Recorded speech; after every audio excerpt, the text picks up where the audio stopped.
Every week this guy brings us up for somebody. For how many years? So many years. Legend. And thanks, worship team. It was amazing this morning. And great prayer, Kylene. If you ever see me crying in the seats I am, I always cry whenever the presence of God is here. That's actually how I first experienced the presence of God. I didn't grow up in a Christian home. I came to youth in church when I was in high school. And I was going for maybe 6 to 8 months a year. And it was actually in my bedroom, though, that I experienced the presence of God for the first time. And it was so amazing. It was in worship, and ever since then, that's probably been the way that, for me personally, I have experienced the presence of God in the most powerful way. But I wanted to share a couple of other ways that I hear from God that I think is actually quite common throughout the Bible and common for all of us. Or it might inspire you, or maybe your faith might be like, hey, I want to go after this style of prayer or communing with the Lord. So a couple of ways that I powerfully hear from God is one, through the Word. I think a lot of us do. But I remember I needed that first experience with God, and that was through worship for me. And then the Word became alive after that. So however that works for you, it will work for you in that way. But for me, as I've matured probably in my walk with the Lord, the Bible has become, it really does become a living, powerful word. It's how I will hear from, I think I'll hear things from God, but then I come back to the word because it actually shares about who he is. Was that right? The Bible says to test every spirit. So the word is, you might have this amazing experience on the altar, someone's praying for you, whatever it might have, at a conference, whatever, in your bedroom, but then it's the word that you come back to, and you can be like, was that the Lord? How do I know it was? How do I know it wasn't? His character is written all throughout the word. So no matter what way you pray or commune with the Lord, coming back to the word and lining it up there is crucial for your own maturity in Christ. And then in praise and worship, I love praise and worship, obviously. It's how I experienced God for the first time. And it's how, as I've continued to experience the presence of God, how he speaks to me about who he is. Often in the last couple of years of my life, praise and worship has become a massive spiritual warfare declaration, time, things that I'm praying for, or just moments that I need for myself, where stuff's been released over my life. Maybe it's breakthroughs will happen in my own worship time. And then another big way for me that I hear from God is actually being in creation, and Aaron Blucher preached about this once. Was it the last time you spoke? And everyone's different, but for me, when I'm in outdoors, there's something about the bigness of God that just hits me. So for me, that's another way that God really speaks to me and that I hear from him. And then the fourth way has been some way that has kind of trickled into my life after I got saved, for not good reasons too, which I'll go into. But in the last couple of years of my life, especially, I've really experienced and heard from God, and the Trinity actually, through dreams and visions. And that's something that I wanted to expand on today because it wasn't often taught, but it's littered throughout the Bible. And I wanted to get into some scriptures in the Word that talk about dreams and visions, because it's not just an Old Testament experience, it is a New Testament experience too, and it's also prophesied for us today that we can experience the Trinity in this way. So, if you do have a Bible, or your Bible app, this is quite a long one, I'd encourage you, it's not going to be up there, I was too last minute, but I'd encourage you to find it. But the first, there's so many, I've literally just hand cherry picked a couple. This one is 1 Kings 3:5 to 15. The story in the Old Testament where King Solomon asked God for wisdom to rule his kingdom. I think most people here may have heard that referenced at some point. But it wasn't just a moment in prayer that Solomon had said, God, give me wisdom. He didn't actually say, it wasn't this one-way prayer moment. Often, I've grown up in a Christian, and I thought a lot of prayer was me talking to God, and I'd never hear anything back. I'd kind of just vibe my way through faith. But in the Old Testament, this story actually highlights that this was a two-way conversation with Solomon and the Lord. And when you think about your prayer life, I want you to ask yourself, is my prayer life two-way, or is it a lot of me talking and just hoping that something might happen? I know there was a point in my prayer life where that hit me too, and I was like, it's not. Surely there's more to it than this, than me talking to the air and hoping that something might happen. But guess what? God is so good that he still makes stuff happen, even if that's where you're at. But I just wanted to highlight today that there is more to prayer and communing with the Lord than you praying and speaking and then hoping that something's going to come back. And there are so many examples in the Word. 1 Kings 3:5 is a great example. That whole conversation with Solomon and the Lord was back and forth. He asked him, what do I need to rule your kingdom? And they went back and forth on a couple things. I'm not going to go through it. It's really long. I'd recommend you have a look at that. I'll find another one. So Daniel 7, 1 to 28. So this particular story goes into Daniel, and it talks about him lying down, and then he had visions in his head while he was on his bed. It doesn't say that he was sleeping. So a lot of us will hear dreams and visions in the Bible, and maybe you think or assume that it's only while you sleep. But in the Old Testament and the New Testament, there are so many stories of people being awake in a moment, maybe with their eyes closed, where they are seeing stuff happen, or they're communing with God. And it feels strange when you're kind of thrown into that, or it can feel strange to start to pray this way, but it is biblical and it has happened so many times. So I'd encourage you to look into that story in Daniel chapter 7. Go through the whole thing if you want. But Genesis 28 talks about, this is another dream story, but Jacob dreams of a ladder with angels ascending and descending. So I'd encourage you to look into that one too.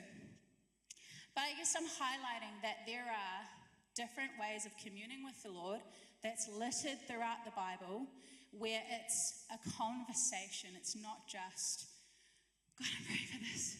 God, I'm praying for this. And silence.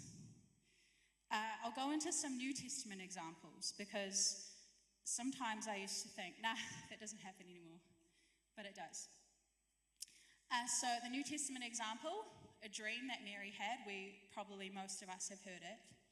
But it's the story of Jesus' mother Mary.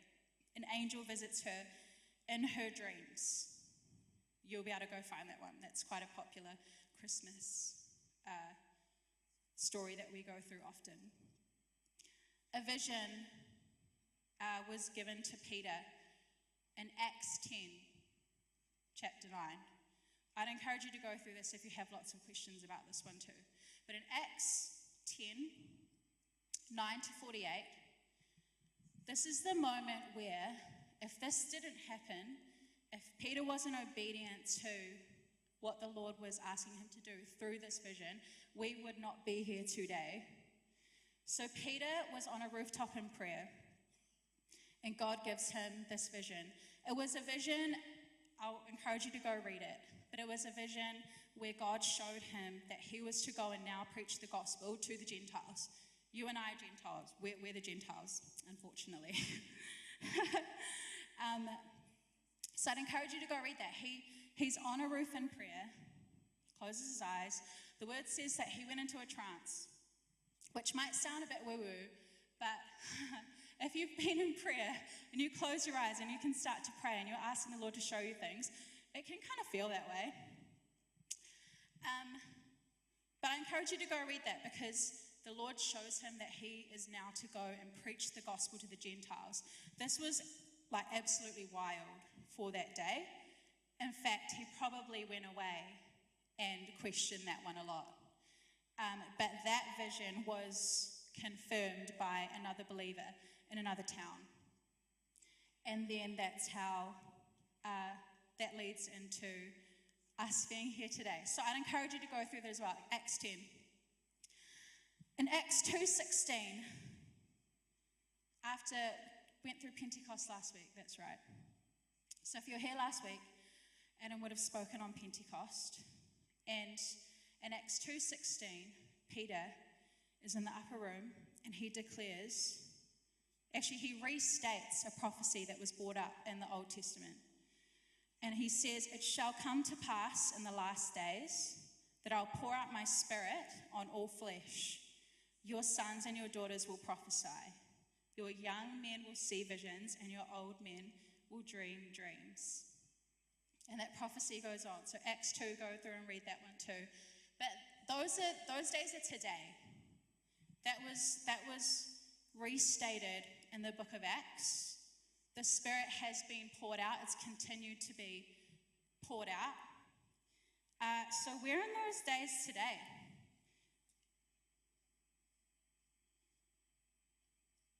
And you can also keep reading about different moments when the Spirit has been poured out in the New Testament in John 20.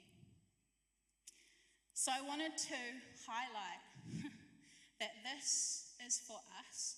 Dreams and visions are for us. Communing with the Lord in this way is for us.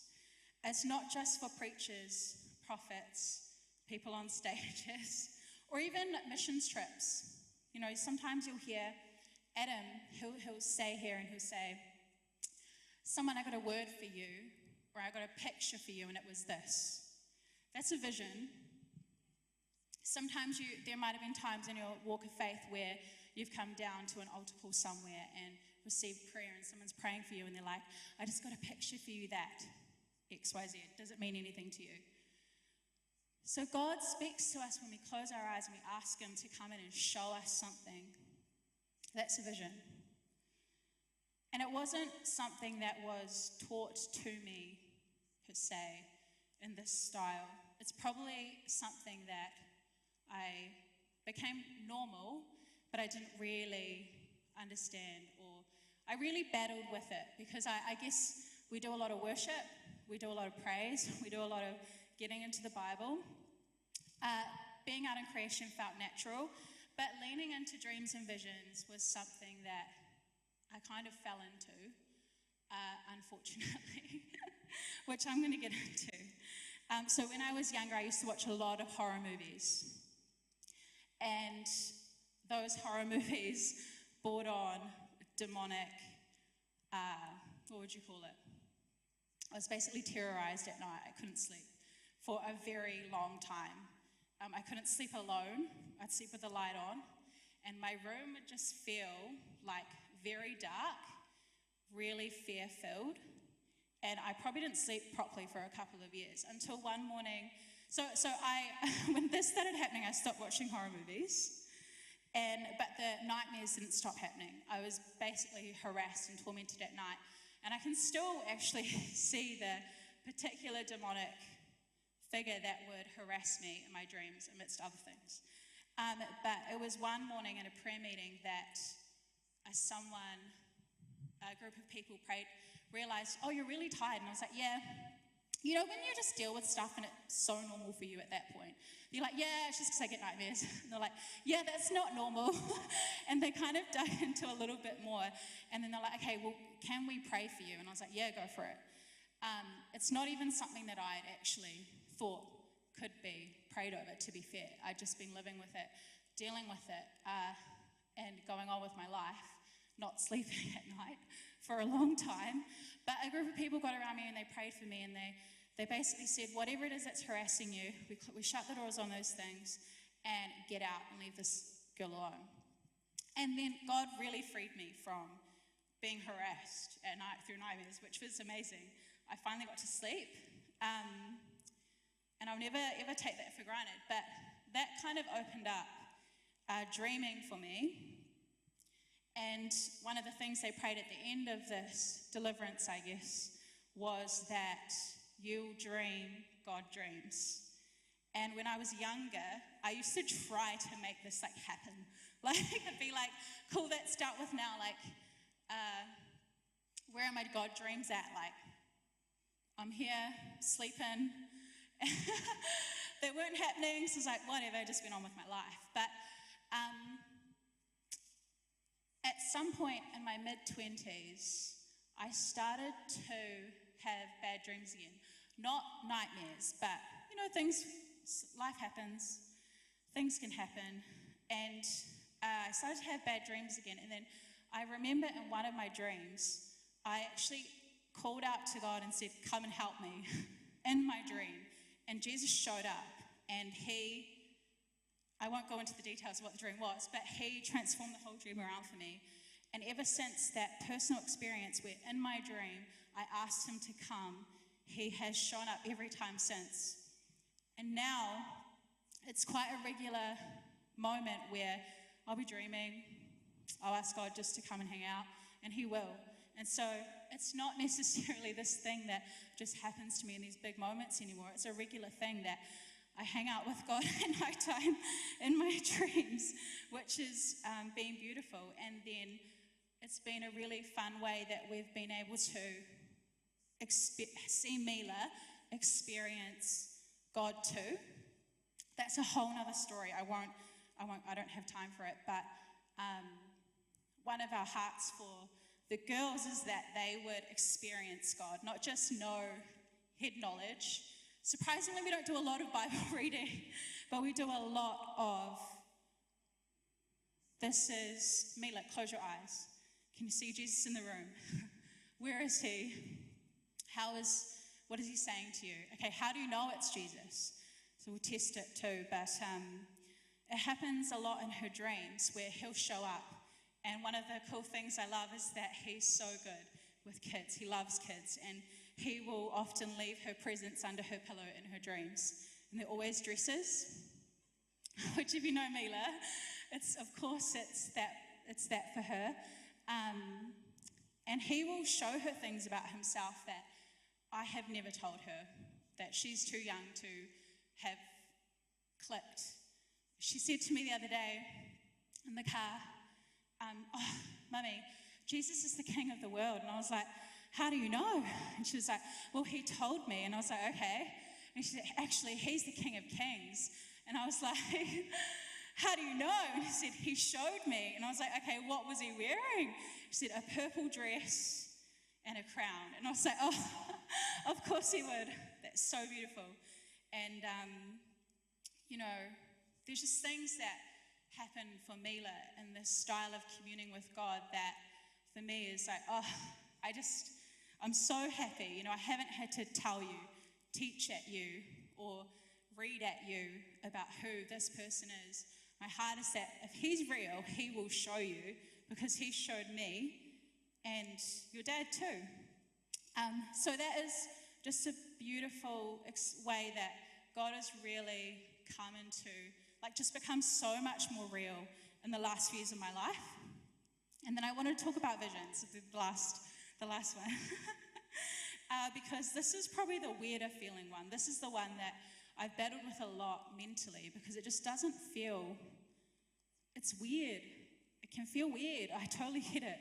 But God really shows up when you close your eyes and ask him to show you something. It might be a picture, it might be a scene play out. But when we were younger, at youth group, we used to play this game called Treasure Hunt.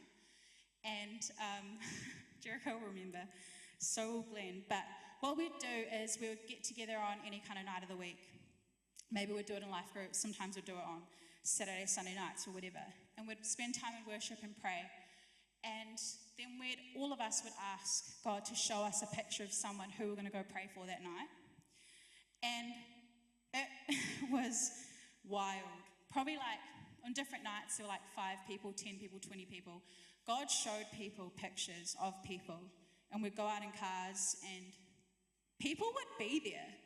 It was just wild. My one that I'll never forget was I was praying. I was like, show me a picture of someone to pray for tonight.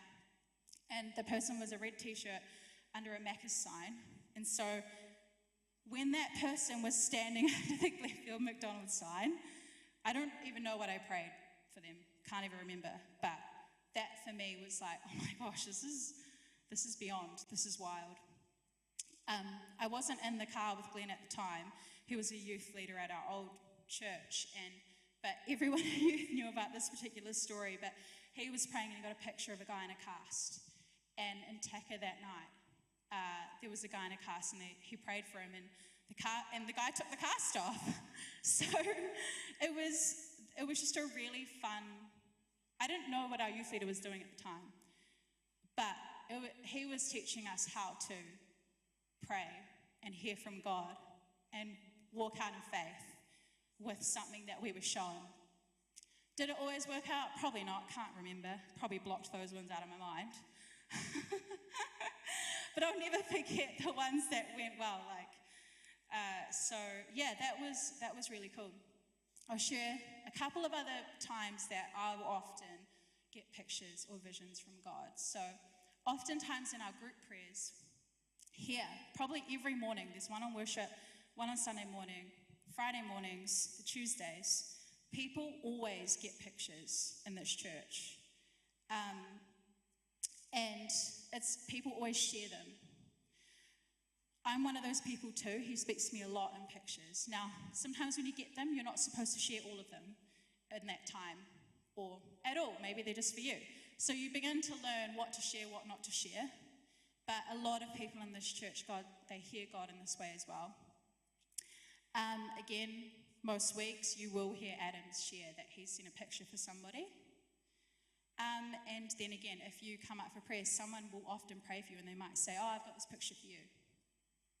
So, all that to say, if you feel a stirring of faith this morning to lean into this style of prayer or communion with God, and you're not sure, like, where do I start? Is it a bit woo-woo? Then I would encourage you, one, I can give you those scriptures afterwards that you can go and have a look into it for yourself. But then also,